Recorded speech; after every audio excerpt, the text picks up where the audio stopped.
දුව හරි ආසාවෙන් කරන ක්ලාස් එකක්. වීඩියෝ රෙකෝඩින් බලන්න කැමති නෑ. ටීචර්ත් එක්ක ලයිව් කරන්න කැමතියි. මොකද ටීචර් කියන දේ යාගේ ඔළුවට යනවා. මේ ඉතින් එයා කියන්නේ ටීචර් කියන දේ යාට හොඳට තේරෙනවා. වෙන ගුරුවරයෙක් ළඟට යන්න කැමතිත් නැහැ. ටීචර්වම හොයනවා. ඉතින් මේ මටත් හරි කරදරේ ඒකනේ. ඇයි මටත් ඕනේ කොහොම හරි යාට ඔළුවට යන විදිහට වැඩේ කරන්නනේ. මොකද එයා පාඩම් කරන කෙනෙක් නෙවෙයි.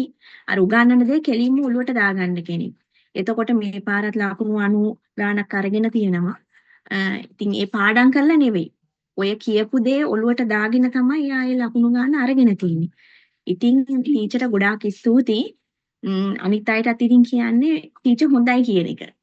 ඒක මගේ බොහොම දුවගෙන්ම මට ස්තුතියි. කරලා නෙවෙයි කරන කෙනෙක්නේ. එතකොට අර ඔළුවට ඒක ඒ වෙලාවෙම ගන්නවා කියන්නේ එතන ටීචර්ගේ සෑහෙන දක්ෂතාවයක් තියෙනවනේ. ටීචර් හොඳයි ඇත්තටම. ගොඩක් ස්තුතියි.